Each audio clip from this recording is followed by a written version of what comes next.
Hello everyone, welcome to my channel code story with Mike. तो आज अपने C plus plus S T L slash Java G C F के playlist का video number 9 करेंगे। तो आज का जो पी ओ टी डी है वो कुछ ज़्यादा ही ईजी है, तो आई टुक द लिबर्टी कि मैं एक इन्फॉर्मेटिव वीडियो बनाऊं और उसी की मदद से मैं आज का पी ओ टी डी भी सॉल्व कर दूंगा। ओके, तो देखते हैं। ध्यान से पढ़ना है इसको, ठीक है। वीडियो आराम से पॉज करो, इसको पढ़ो और and ask yourself these questions. Okay, देखते हैं आज का टॉपिक क्या है। Importance of lambda captures in C plus plus Java. ठीक है, lambda captures, CAPTURES। Lambda capture पहले होता क्या है वो समझेंगे हम लोग, ठीक है। और हम लोग ये किसकी मदद से समझेंगे, आज का जो POTD है ना, इसकी मदद से समझेंगे, ठीक है। तो पहले इस प्रॉब्लम पे आते हैं, फिर इस प्रॉब्लम का जब हम लोग सोल्यूशन लिखेंगे तो उसी दौरान आप लैम्बडा कैप्चर भी सीख जाओगे। ओके, तो प्रॉब्लम बहुत सिंपल है। आपको एक अरे ऑफ वर्ड्स दे रखा है ना, वेक्टर ऑफ वर्ड्स दे रखा है और एक कैरेक्टर एक्स दिया होगा। आपको बताना है कौन कौन से इंडेक्स के वर्ड में ये कैरेक्टर प्रेजेंट है। जैसे यहाँ पर देखो वर्ड्स में क्या क्या है, कोड, स्टोरी, विथ और माइक है, ठीक है। और आपको कैरेक्टर दे दिया है ओ, तो आपको बताना है कौन कौन से वर्ड में ओ प्रेजेंट है। इसमें प्रेजेंट है ओ, देखो दिख रहा है, इसमें भी ओ प्रेजेंट है, दिख रहा है। तो इन दोनों का इंडेक्स लिख दो अपने रिजल्ट में, 0 और 1 वाले इंडेक्स वाले वर्ड में है ये ओ कैरेक्टर प्रेजेंट है, इसमें नहीं प्रेजेंट है, इसमें नहीं प्रेजेंट है। तो the problem is very simple, है ना। आराम से आप ब्रूट फोर्स लिख सकते हो, जैसे भी लिखना आप लिख सकते हो, बट इसकी मदद से we will learn about some C plus plus S T L and उसी के थ्रू हम लैम्बडा कैप्चर भी सीख लेंगे, ठीक है। तो आप आराम से ब्रूट फोर्स तो लिख सकते हो कि आप हर एक इंडेक्स वर्ड पर आप गए और उसमें आपने इटरेट किया और चेक कर लिया कि उस इस वर्ड में वो कैरेक्टर प्रेजेंट है कि नहीं। फिर आई आपका यहाँ पर आया, इस वर्ड में वो कैरेक्टर प्रेजेंट है कि नहीं, एंड सो ऑन, ठीक है। तो अब देखो सी प्लस प्लस में एक एस टी एल होता है, एनी अंडर स्कोर ऑफ, है ना। और इसी के सिमिलर और भी होते हैं, जैसे एक होता है ऑल अंडर स्कोर ऑफ, है ना, एक होता है नन अंडर स्कोर ऑफ, ठीक है। तो ये सारी चीज़ें भी होती हैं, बट मैं आज आपको एनी अंडर स्कोर ऑफ पढ़ाऊँगा। अगर वो आप सीख गए तो आराम से ऑल अंडर स्कोर ऑफ या नन अंडर स्कोर ऑफ लिख सकते हो, ठीक है। जैसे मान लेते हैं आप, मैं आपको एग्जांपल देता हूँ कि मान लेते हैं एक वेक्टर है, ठीक है। मैं यहाँ पर है 1 3 4 7 9 है।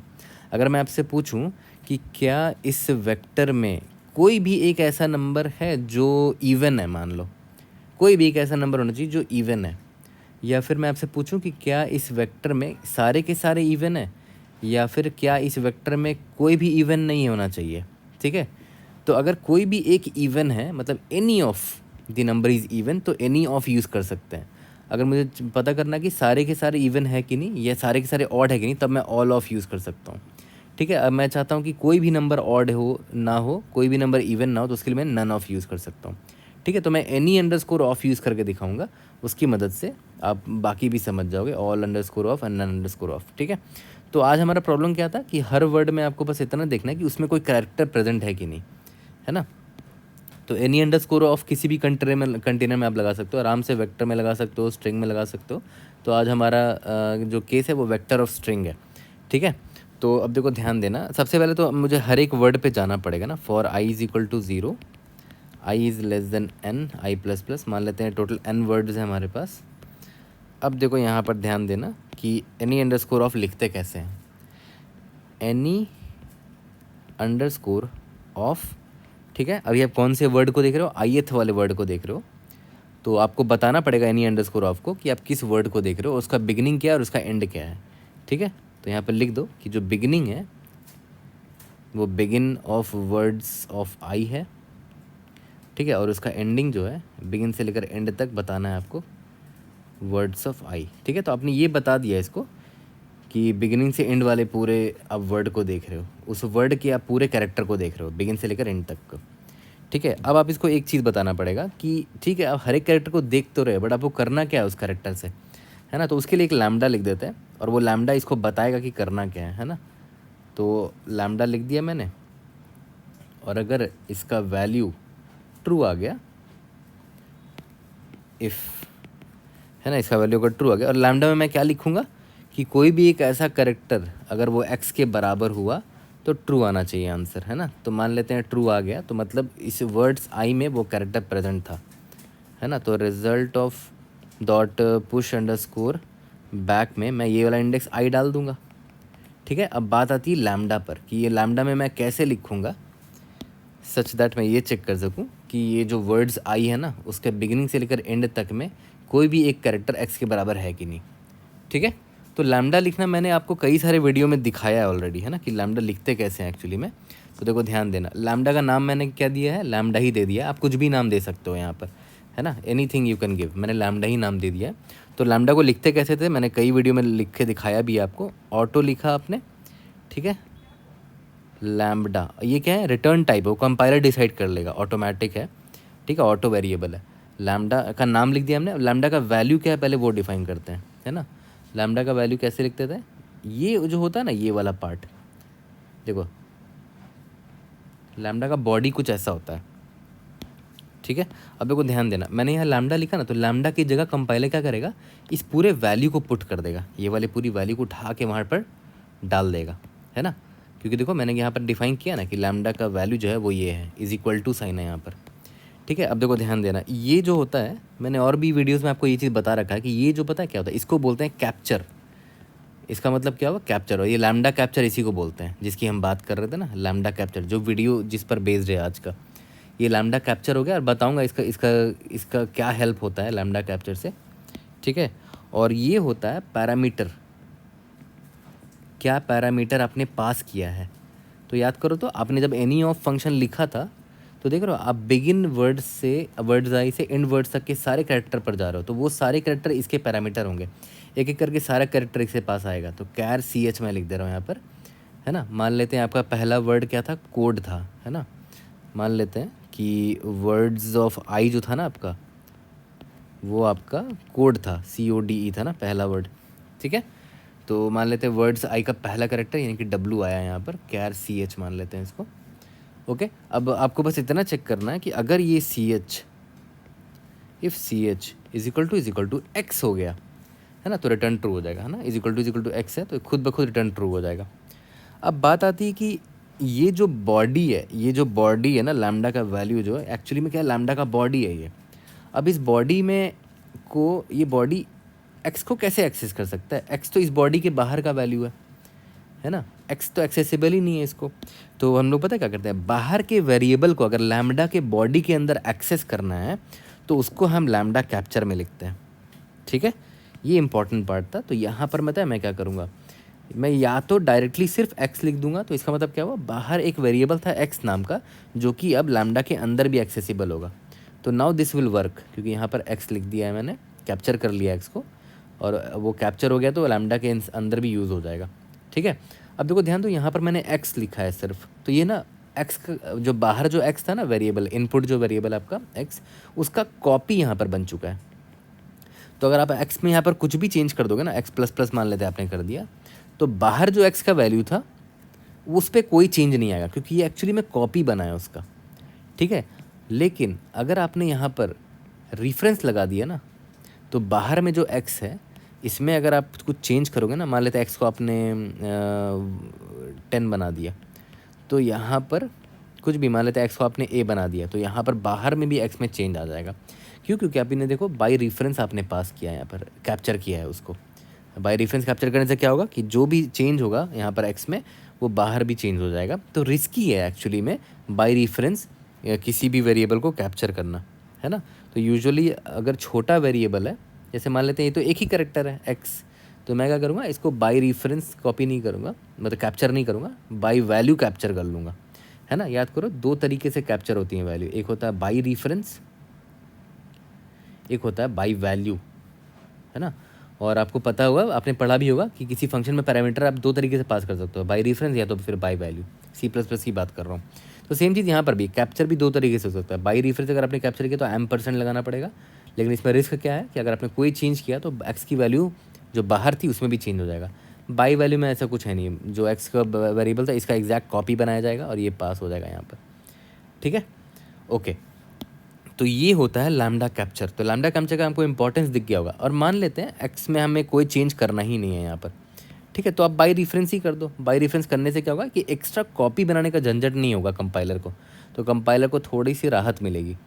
और यहाँ तो खाली एक कैरेक्टर है। मान लेते बहुत बड़ा मैप होता या बहुत बड़ा वेक्टर होता, तो अगर आप पास करते तो यहाँ पर, तो पूरे वेक्टर का कॉपी बनाने से अच्छा है कि आप उसका रेफरेंस ले लेते बाय रेफरेंस। तो क्या होता, कॉपी नहीं बनता, तो कंपाइलर को बहुत राहत मिलती। ठीक है, बट वही आप बाय रेफरेंस लेने में एक ही डर रहता है कि आपने गलती से यहाँ कोड में इस बॉडी में कुछ चेंज कर दिया उस वेरिएबल में, तो एक्चुअल वेरिएबल में भी चेंज हो जाएगा क्योंकि ये बाय रेफरेंस पास हुआ है। ठीक है, तो लैम्डा कैप्चर का ये इंपॉर्टेंस था। और लैम्डा तो लिखना में आसानी से आता है, हमने कई बार लैम्डा लिख रखा है। तो this was the only thing जो आपको सीखना था लैम्डा कैप्चर के लिए। ठीक है, यहाँ तक क्लियर हो गया? ओके। और यहाँ पर बस सिंपल है, हमारा कोड ख़त्म ही हो गया ऑलमोस्ट, इतना ही था बस। नॉर्मल हमने लैम्डा लिखना सीखा और लैम्डा के थ्रू हमने सीखा कि लैम्डा कैप्चर क्या होता है और लैम्डा कैप्चर का इंपॉर्टेंस क्या है, वो भी आपने सीख लिया है ना। इसीलिए ये वीडियो मैंने बनाई, वरना इजी था POTD, वरना वो बनाने का कोई फ़ायदा ही नहीं था, बहुत इजी प्रॉब्लम था। बट आई थॉट कि इसकी थ्रू कुछ सिखा दिया जाए तो आई थिंक ये वीडियो यूज़फुल हो जाएगी। तो आपने एनी ऑफ आराम से सीख लिया है ना।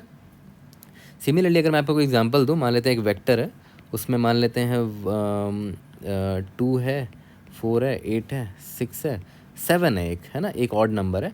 और मैं चाहता हूँ, चेक करना चाहता हूँ कि क्या इस अरे में खाली एक ऑड नंबर है क्या। तो मैं सिंपली ऐसे चेक करूँगा, इफ़ एनी ऑफ, कोई भी एक नंबर ऑड होगा ना, मुझे वही चेक करना है। एनी ऑफ बिगिन ऑफ वेक से लेकर एंड ऑफ वेक तक, यहाँ पर मैं एक लैम्डा लिख दूंगा, लैम्डा। ठीक है, और उस लैम्डा से अगर ट्रू आ जाता है, ट्रू आ जाता है, तो मैं प्रिंट कर दूंगा yes there is one odd. ठीक है, अब यहाँ देखो लैम्डा मैं लिख रहा हूँ, auto lambda is equal to, इसमें एक एक करके इंटीजर्स आएंगे सारे पैरामीटर। देखो वेक्टर का बिगिन से एंड है, तो यहाँ पर एक इंटीजर आएगा, मान लेते हैं इंट आई आ गया। ठीक है, ऐसे ही लिखते हैं। और हाँ, लैम्डा को सेमी कोलन से एंड करना, यहाँ पर मैंने नहीं किया था।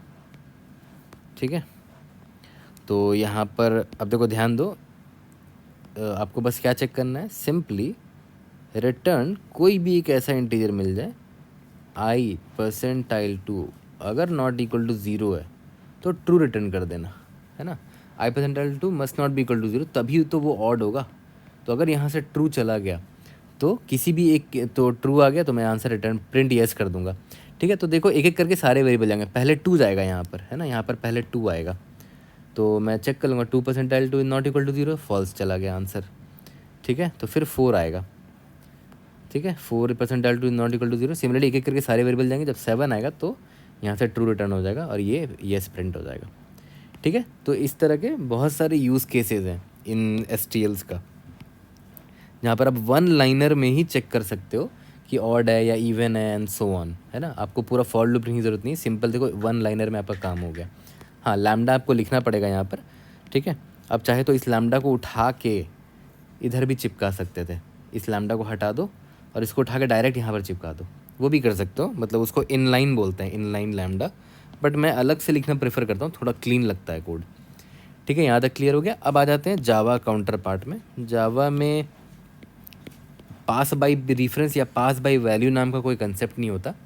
ठीक है, जावा ऑटोमेटिकली हैंडल करता है इस चीज़ को जब भी आप कोई वेरिएबल पास करते हो तो। ठीक है, तो जावा का सेम कोड होगा ऑलमोस्ट, हल्का सा देखो डिफरेंस क्या होगा। देखो for i is equal to 0, i is less than n, i plus plus, if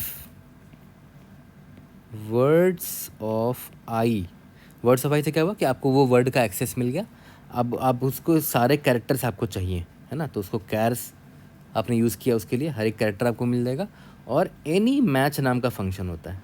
ठीक है, एनी मैच, कोई भी कैरेक्टर मैच कर गया, किससे मैच कर गया वो आपको यहाँ पर बताना पड़ेगा इसको। तो देखो यहाँ पर मैं थोड़ा सा इसको इधर शिफ्ट कर देता हूँ,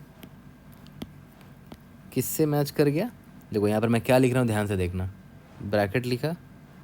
ठीक है, CH पर वो आया एंड दैट CH क्या वो x के बराबर है ना, बस इतना ही लिखना था आपको।